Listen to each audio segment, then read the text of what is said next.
it's not now, it's trying to build up that war chest for those big projects that this system is going to have. Maybe you guys can find a general manager that disagrees, but we're not seeing it. I mean, us as a management team right now, we're not seeing it. It's got to happen. So like we talked about before, that's the beauty of bonding, actually, because you can pass that on. Some of this stuff is gonna, like when you get out to 2000, we're gonna have to do probably, we'll have to do another bond. But the bondholders aren't gonna be happy if we're not willing to do rates as well. Yeah. They gotta have a revenue stream to repay it. Well, one thing that we can take solace in is that these numbers down here, these debt service coverage rates, they're in the realm that bondholders are happy.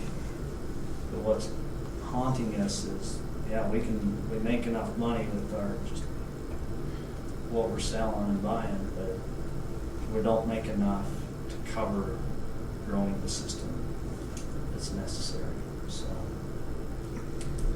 but just so you're not sitting there going, well, what's that $2.5, almost $3 million worth of expenditures for 2015?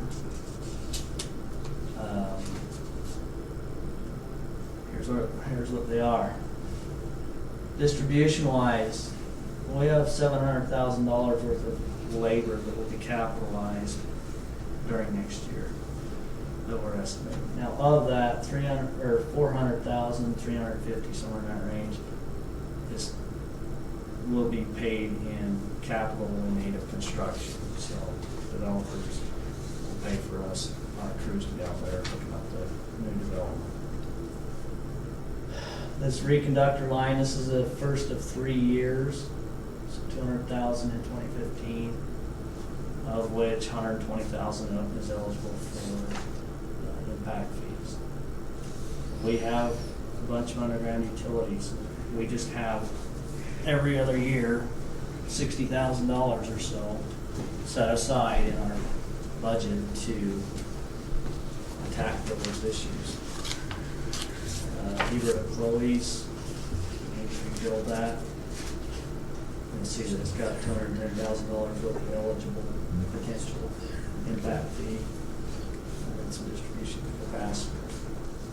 Substation wise, once again, $196,000 worth of labor that will be capitalized. Just working on these projects. Transformer at gas plant 2, Jake's going to talk about that a little bit. That reflects what we're planning to pay next year.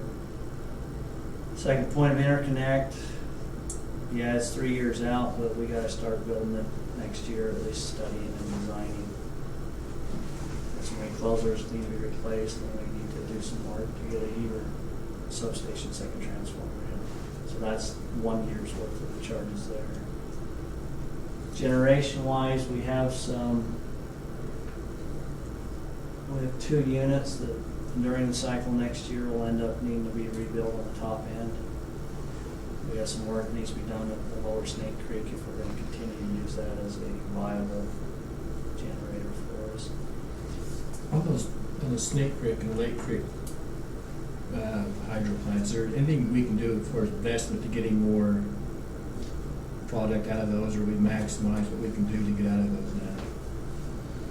Well, I know Jason looked at several studies in Lake Creek, pump storage type things, but it's pretty, I mean, we're kind of where we're at, capacity wise, unless the water company does something different, and we get involved with that. But So if we had a good water year, we can maximize more with it. yeah, But what we have in place will take care of that maximization we have. So I'm just trying to say, to me, it's better to invest in those type of things if we can, and upgrade if we need to. We've definitely looked at it, and like whenever we go in for a rewind on those, we look at whether or not it's worth putting more copper into them. see if we can get more output out of them. And then it's just a math problem of, okay, how much water do you need to actually get that output, and how many weeks of the year do you actually get that much water?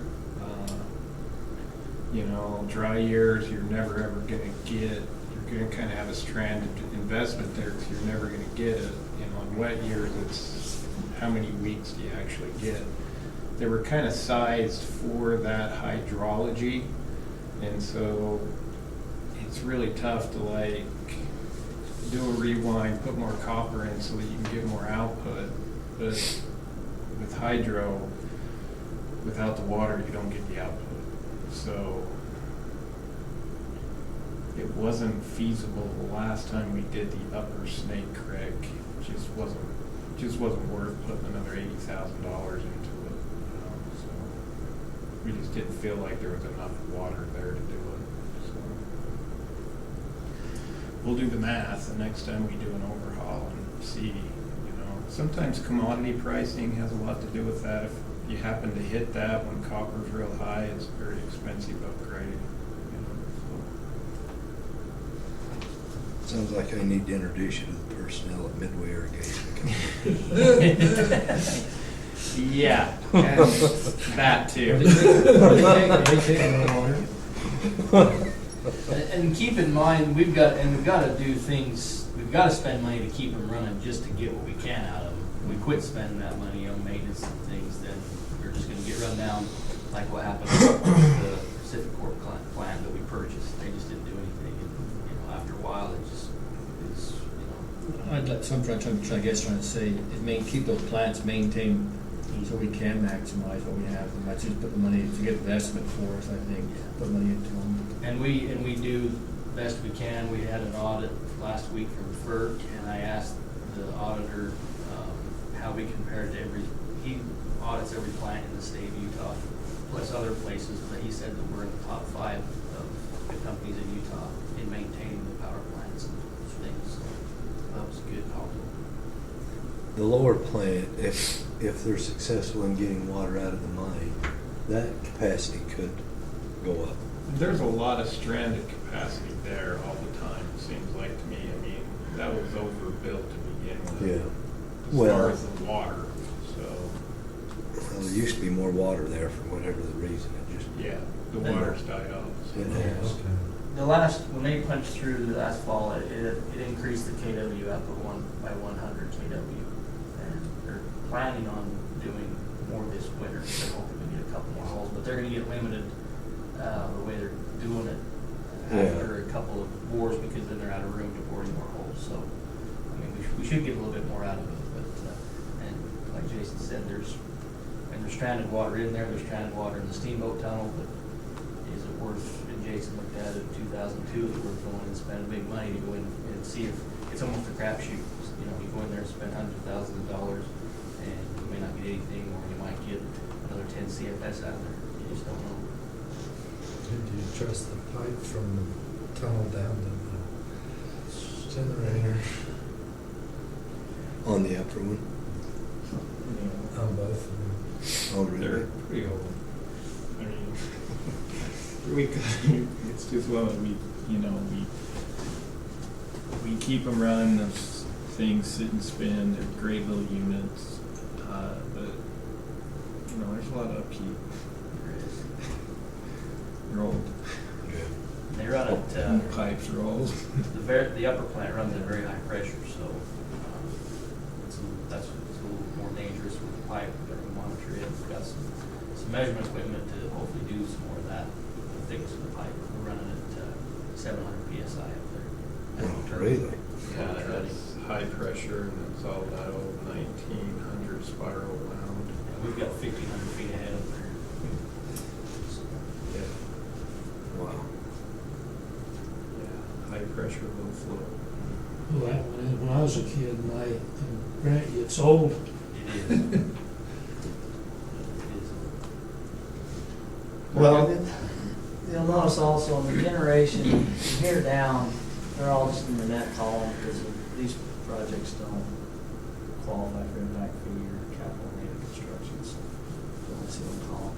I also have some just buckets, 2015 generation improvements. There's a laundry list of cathodic protection upgrades, things like that will fall in there. So, thinking about 37 IT upgrades. The vehicles, there's 7 vehicles slated to be purchased next year. Of the 7, 4 are replacements of current vehicles. 3 others would be for fleet vehicles if we are directed to abolish the vehicle allowance policy for a fleet vehicle program. Are those vehicles on a cycle program every 5 years you turn them in, or so many mileage? Are you on a chart? It depends on what vehicle, the class of vehicle. The smaller vehicles are on a 5 to 6 year, the larger trucks are on an 8-year cycle. It seems like how that cycle's kind of hitting all in 1 year. We're spreading them the best we can. Like Bart said, four of them are replacements, so we're really realistically replacing 4, and then the other 3 are possibly additional vehicles. When you get those other 3, what are you thinking? Sedans? You thinking 4 wheels? You thinking work trucks? It will be a variety. One sedan, maybe a Something work like truck, 4 wheel. It seems like it was 1 and 2, 2 and 1, 2 and 1. The 3 additional would be 1 new 1-ton That's right. truck and 2 economy cars. So, How many vehicles do we have total? Fleet manager. I don't have an exact number on that. Approximate? We've got 3 bucket trucks, 4 bucket trucks, 3 line trucks, a dump truck, and then we move into smaller vehicles. We've got 3 larger service vehicles for our crew trucks.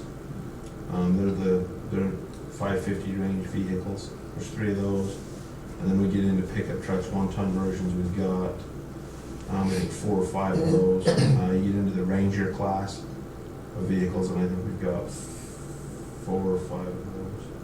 it's So roughly 20, 21. You buy on the state program, can you? we never have. We've always just bid everything out. I guess we have some things we've done on the state program. Yeah, I think this one may warrant that. Depends on how many you really go out and get, but. Those 3 Go will. out and bid them all, Yeah. yeah. But I'm telling you, buy them off there, they're cheap. Yeah, no doubt. We buy those Tahoes for like $33,000. Yeah, no, We were looking at spending 23 and more. I was gonna say 33 is above my budget, let's go down to 10 or something. No, I mean a Tahoe that's Right, a yeah, $60,000 yeah, yeah. list. Yeah, If you're buying them at 33, if you got a $30,000 car, you're gonna be in the, the 15, 18. yeah, 15, 18. In the past, what we've done on vehicles like this is we've tried to stay local. We've went to the 3 dealers here in town and had them give us competitive bids, and then we just went low bid. I That's think- for sure something. I think you need to stay local. I mean, even on the state, you still gotta buy it with a local dealer. I think that's. Yes, absolutely. Yeah. So that's why that one's at 250. Tools, we have line locators, we got a rear seal tool for the generation group, just all sorts of different tools. Phase determinators. Yeah. What do we Yes. need for phase determiners? What you're speaking of is the phase identifier. Yeah. To go throughout our system and be able to help with our switching our load and be able to balance our loads better, we need to know exactly what phase we're looking at wherever we are in comparison to what, say I'm looking at one phase in Charleston, I need to be able to know what phase that is when it's in Lake Creek and also in Midway. And we just have never had that capability. That's So something this that we is need. something that's attached and you can just read them all at once, or No, this is, you take it with you site I'll specific. take it with you. Yeah. Some of these things go towards, some of the initiatives that we're really in the plan. I mean, that will clearly help us in our losses initiative. I mean, you know, if Harold can go out there and balance phases out and various things like that, and keep the system operating as optimally. So you're not as losing possible. anything by mismatching. Right, it helps on your loss percentages. I didn't think that once we put it into the grid that it was out of phase, but I guess it can be to a degree. Yeah, it's just, it's one of the things that we're playing catch-up on. And trying to maximize our investment in our system. Just that capacitors or what? They're generating. This is to go be able to balance our load. We've got 3 phases running, and so I can balance my load so I know across all 3. Okay. So your house is on one, Robert's on one, and Jeff's on one. Instead of having all 3 of you on one and the other 3. That's the way I try to do on 220, make sure I got half here, half there. Same philosophy. Okay, Only on a much bigger scale. Yeah. yeah, for sure, for sure. The last item there is the buildings. We have some operation asphalt upgrades we need to be making. Talked with Mayor Bonner, and we may roll that into coordinating with them, because they got some streets that need to be redone anyway. We can defer a mold fee. Are we doing just the gravel, Bart, or are we gonna do the whole surface area that's currently asphalt? I can tell you the bid is for kind of just maintenance type surfacing on the current asphalt. And then there where we just have gravel that would be new asphalt. That's by the new office of the storage. Who bid that? I mean, you got, All I really got was a budgetary quote from Morgan Asphalt. They came and did some patching for us with our security upgrade, and I just had them give me a budgetary number. So that's something that we would definitely work with one of you guys, county, Midway City, Heber. it works well. We did it And with Midway. It try to worked get us. that bid nailed down when I know when they're doing a job.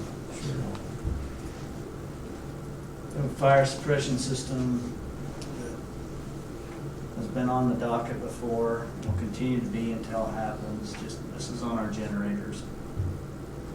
Pretty expensive equipment to be running in with the Wasatch County EMS service water lines, so this would be to shut any fires out down there, but that actually do happen. You know, I don't know, being a firefighter and seeing the clean house we've got over there in the plant, what is there outboard of those machines that's gonna catch fire other than the electrical?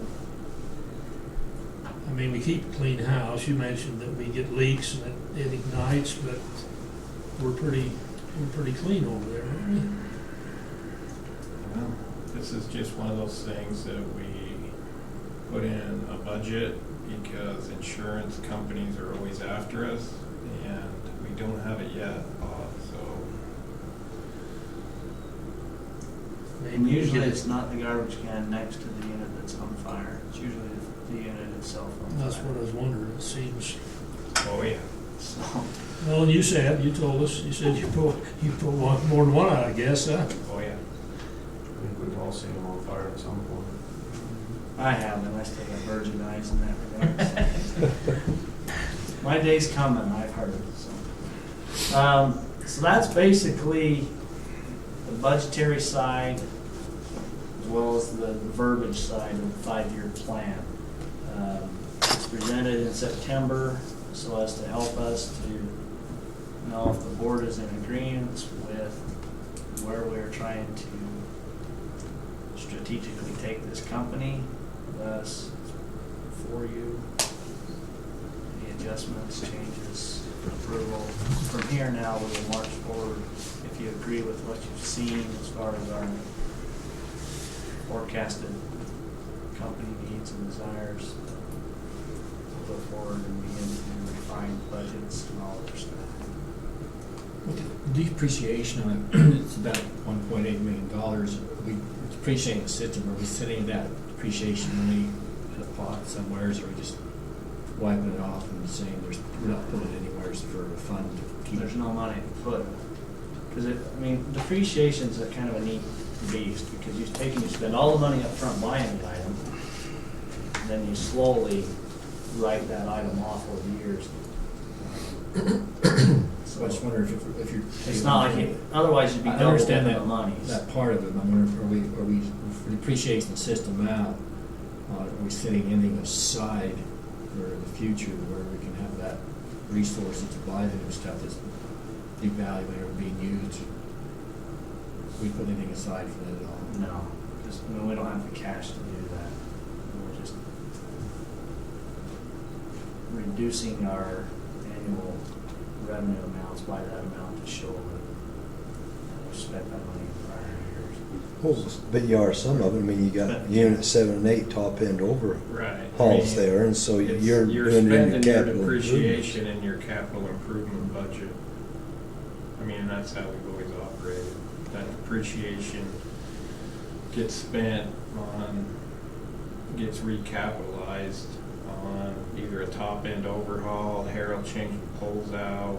Vehicle upgrades, I mean, so you are Yeah. accounting for it, but You're just not setting aside a bucket, sandbagging it as just whatever. We talked about that's not efficient use of our money anyway, to have it sitting, No, it's better used generating revenue for you.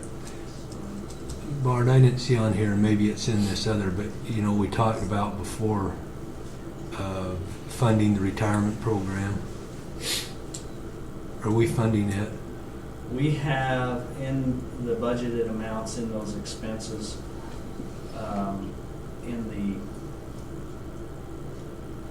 up here in the salaries, wages, and benefits, we're Okay. setting aside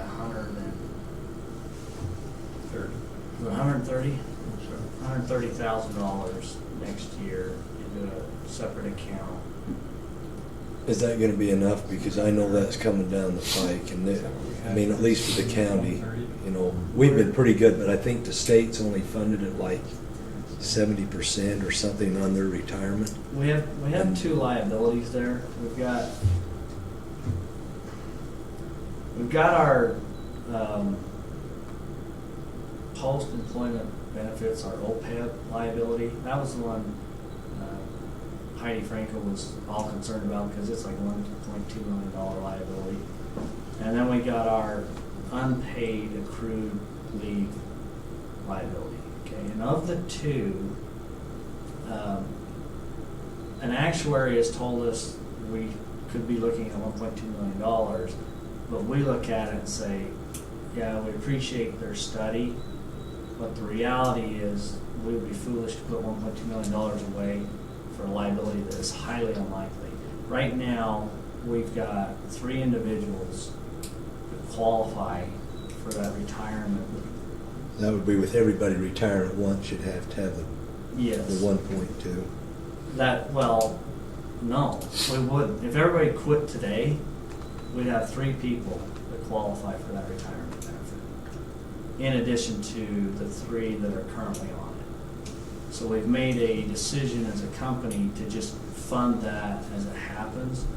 Now, as it gets down the road, maybe 10 years down the road, and we're now looking at 12 people eligible, then it might make sense at that time, because 12 people at $36,000 a year, there's a significant amount there.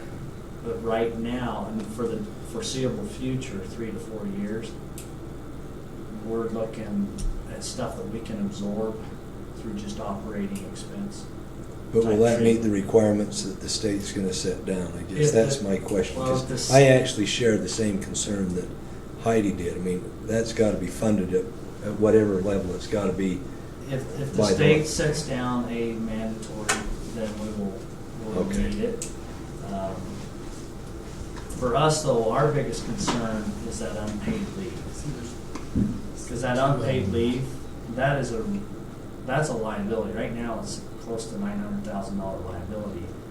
that don't care what you do, it's eligible right this very minute.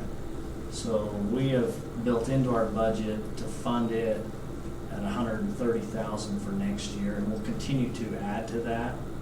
Because next year, we got looking at our employees who are most likely to leave.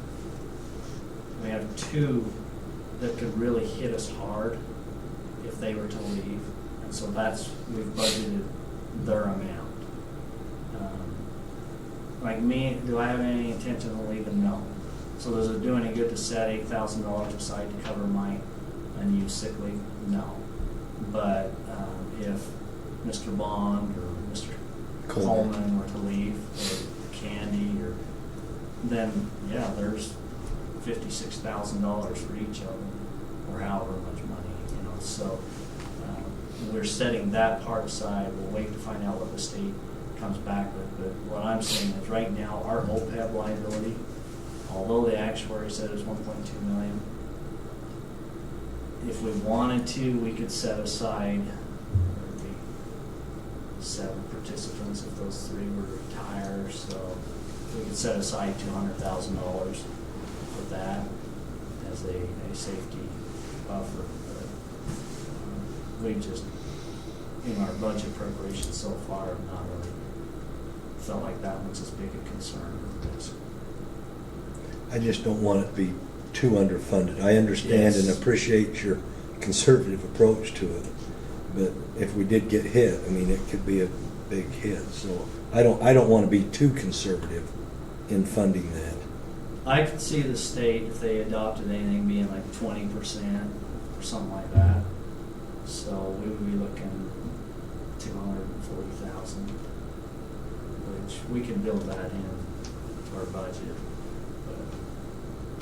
I just wouldn't If mind. you- I mean, If it would put you guys at ease to do that, then we'll build that in. I guess it just would me. It's not saying that we've got to use it. Then you could show it at the end of the year, as an unused expenditure, but at least Put you're $130,000 covered if that now, happens. is that correct, next year? As of right now, So we've they are got starting planned to- 130. Yeah, but I think I'd sooner see him go to the 200 and whatever it's Put it at 250. and- instead of the 130, just so that you're not caught with your pants down, because you don't know what could happen.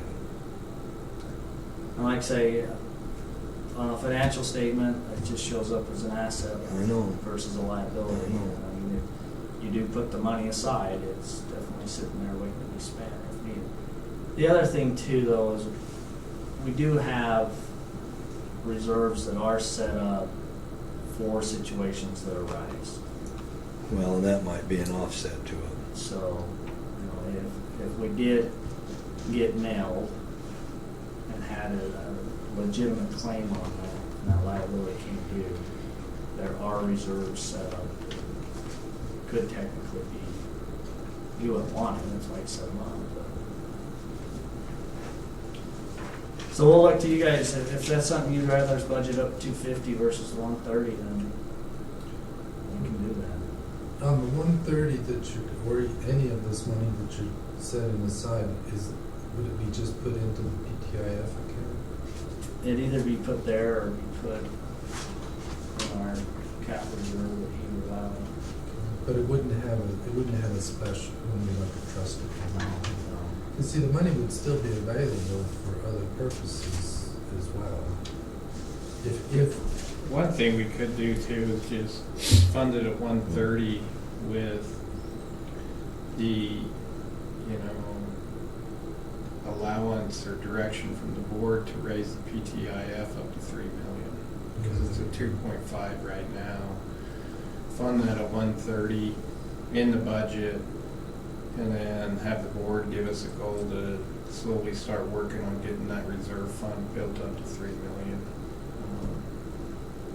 I'd feel better doing it that way. It just gives me a sense of stability. And then it in case doesn't, some of that- it gives Yeah, it gives our us some freedom. management some flexibility Yeah. that when we do have a good cash month or whatever, we could make an could- investment into the PTIF. Yeah, you could tuck some there. And if it is in the PTIF, like you say, it is available if if a unit At went your down or discretion. something went down that At you this had to. board's discretion, you Yeah. guys can pull from it, so. I think I like that. I don't know if that was a suggestion, but I think I like that. Just talking. I'd like to get PTIF built up a little bit more. I mean, but that's your guys' call. I mean, we haven't deposited in it in a long time, so. Well, we did have permission to drain. Every You've done penny that, of huh? it, every penny of it, if I remember. So, that line item is back over to you on the agenda. As a strategic plan for 2015, 2019, the board feel comfortable to improve it as put in play, maybe with Jay's amendments to it, to on the retirement fund all more. Well, or I'd, maybe not the retirement, I'd sooner do it like Jason is discussing, whatever, and say, let's make a conscious effort to try to build the PTIF up to the 3 million. I mean, we can fund that at 130, but then if you fund the PTIF, the money would be available in it if you had a mass exit of some tenured employees that you could draw from that to cover it. So I'd maybe just add that into the strategic plan, that we give direction to work in that, to that end. That's me, that's up to you guys.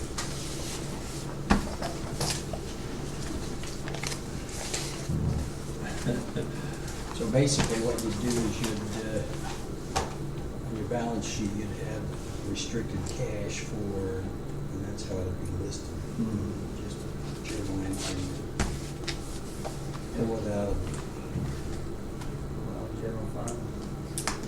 Okay. Restricted. Restricted, or from what? Restricted use. The 130 would just about have to be restricted. To what? Cover the costs of unused leave, liabilities. I mean, that's sick leave and unpaid vacation. Is it an unused vacation? I mean, they both qualify. So that's one item, and then you have a second item that is to increase the reserve account to 3 million. Well, I think it's already in the plan to go to the 130, wasn't it? That is, yes. Yeah, that's already in the plan. Okay, So so we stick with that. But we would just alter our, But we have the freedom to start building the PTIF up to 3 million.